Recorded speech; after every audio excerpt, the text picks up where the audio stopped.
j'ai préparé quelque chose, comme ma maman me le dit, tu ramènes toujours tout à ce que tu maîtrises, et puis comme ça, tout se passera bien. Donc, j'espère que ça ira. Mais je suis vraiment content de voir tout le monde. Hein. Alors, je ne vais pas commencer à saluer les gens parce que ça va être long, et puis il y aura des jaloux. Bon, alors, on commence.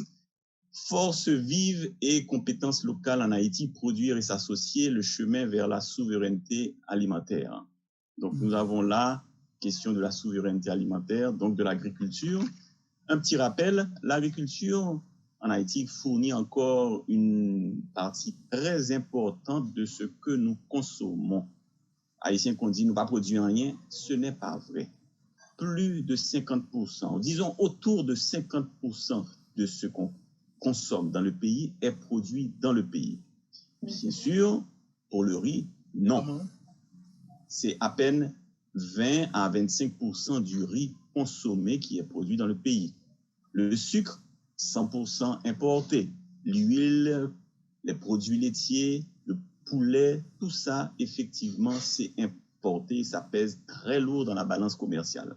Mais, rappelez-vous, 80% du maïs qu'on consomme, 80% des haricots de toutes sortes, 100% des tubercules et des vivres, bananes, manioc, patates, yam, pommes de terre, 95% de la viande de bœuf et bien sûr 100% de la viande de cabri et de mouton, tous ces produits sont des produits locaux.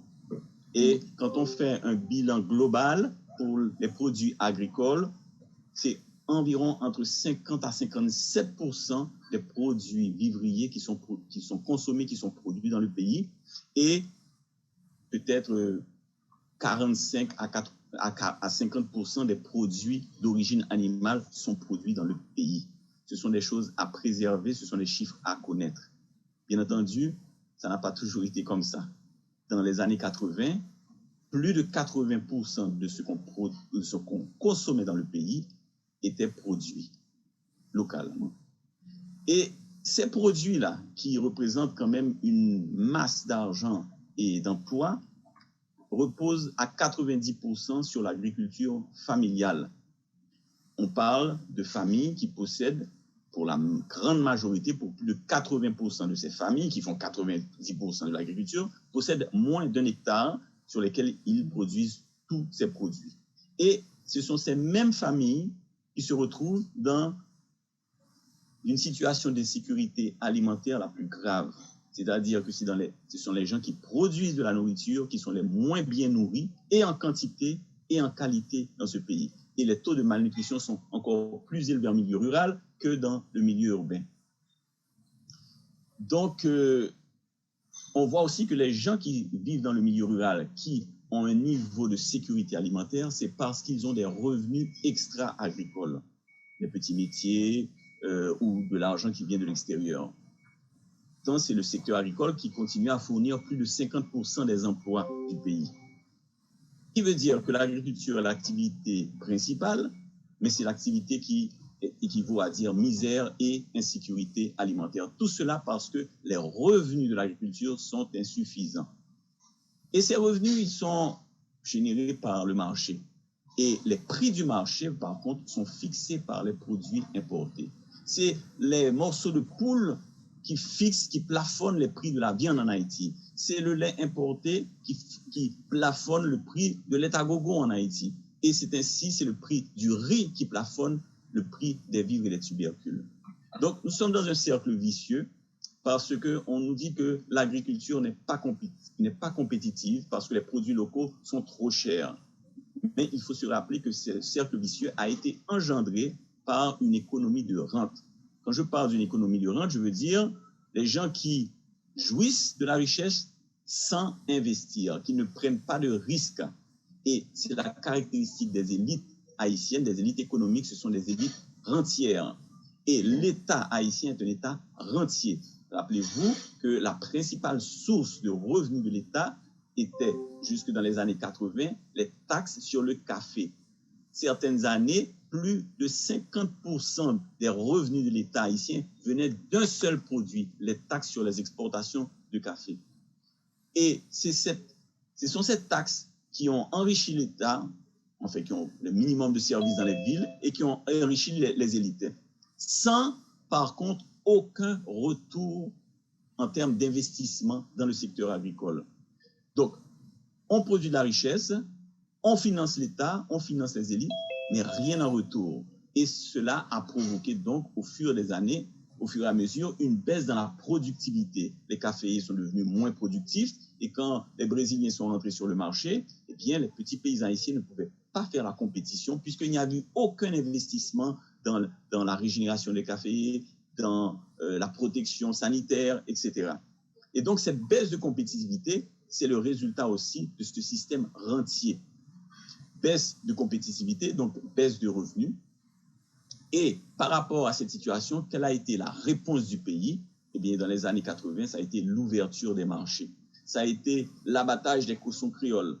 Ça a été l'arrivée d'une série de maladies et aujourd'hui, le fléau du vol sur tous les biens agricoles, les bananes, les animaux, etc. Donc, un cercle vicieux, une aggravation de la crise.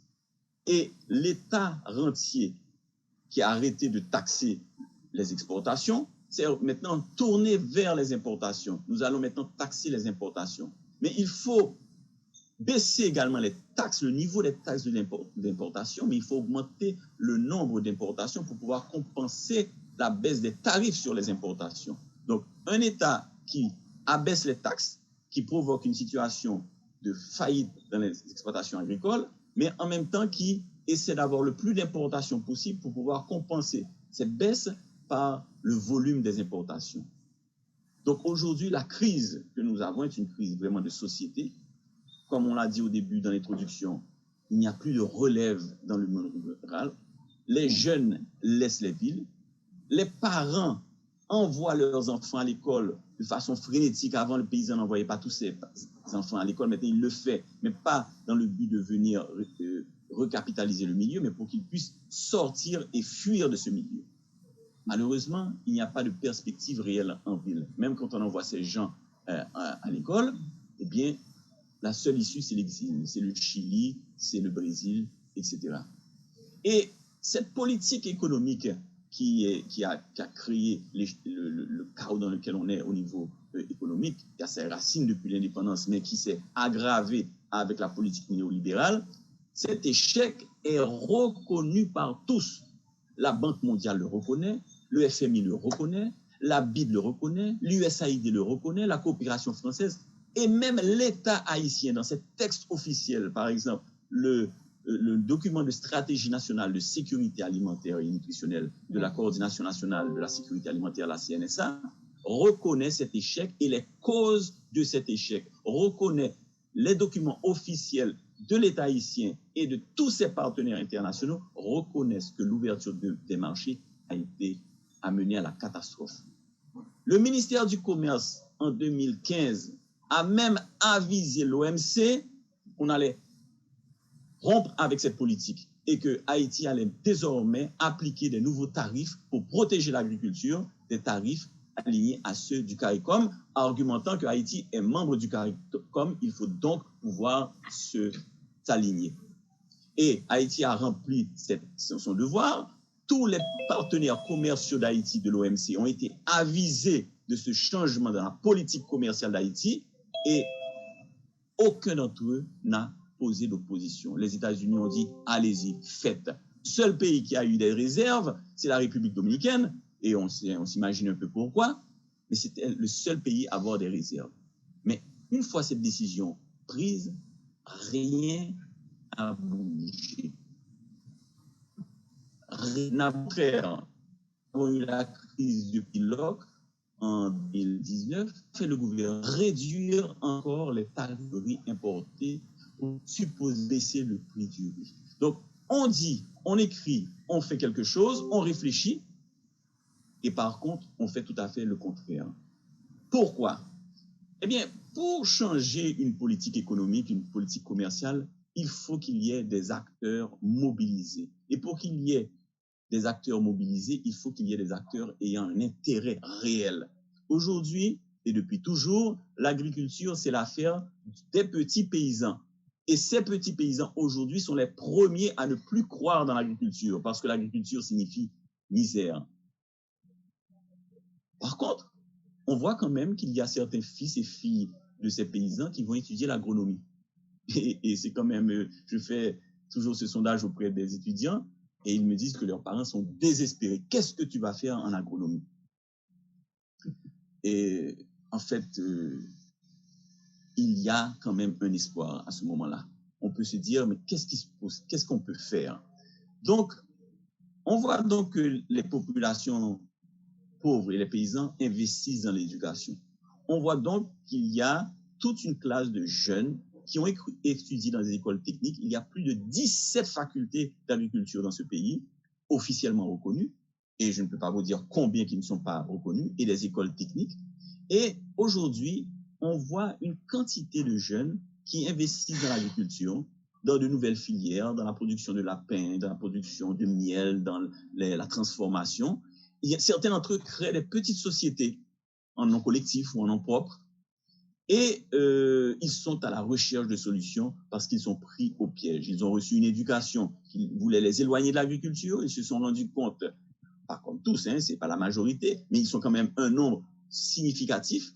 Quand on a lancé une petite campagne de vaccination l'année dernière en catastrophe pour les poules, eh bien, j'ai eu 70 jeunes qui se sont inscrits volontairement pour aller vacciner les poules. Et je suis à l'université Kiskia, mais la majorité venait d'autres petites écoles et universités. Donc, quand on parle de force vive, voici une première piste. Comment organiser une alliance avec ces nouveaux acteurs qui ont la capacité d'accumuler des compétences pour la modernisation? Parce qu'aujourd'hui, il y a un défi de modernisation. Il faut augmenter la productivité pour être compétitif, tout en se battant pour une nouvelle politique commerciale que tout le monde reconnaît que c'est une nécessité. Mais cette politique commerciale favorable à l'agriculture ne va pas tomber du ciel, même si elle est écrite partout. S'il n'y a pas une mobilisation, c'est un combat. Donc, il y a un enjeu réel aujourd'hui, c'est comment appuyer ces jeunes et ces organisations de jeunes. Et je termine avec ces questions. Donc, comment renforcer le travail de formation par rapport à cette jeunesse qui est le seul espoir? Comment... Je continue? J'entends du bruit. Oui, bien sûr. Comment... Deuxième question, comment mobiliser des fonds d'investissement pour la production et la transformation et la commercialisation? Ces jeunes doivent pouvoir monter des entreprises, des unités de production. Ils ont besoin d'appui, ils ont besoin d'investissement, pas nécessairement et pas seulement de crédit, mais d'investisseurs. Comment renforcer la capacité de ces jeunes et de leur organisation en tant que groupe de producteurs ou de transformateurs? Je parle de capacité économique, pas de capacité en gestion, et bien sûr leur capacité pour mener ce plaidoyer en faveur d'une politique économique et commerciale en faveur de l'agriculture, en faveur de leur activité. Comment renforcer les possibilités d'accès au marché? Comment construire avec eux de vraies alliances équilibrées entre les acteurs, entre tous les acteurs des chaînes de production et des chaînes de valeur? Et comment renforcer les institutions locales qui font partie des forces vives et qui appuient les petits producteurs et cette nouvelle classe de jeunes producteurs qui doit assurer la relève. Merci.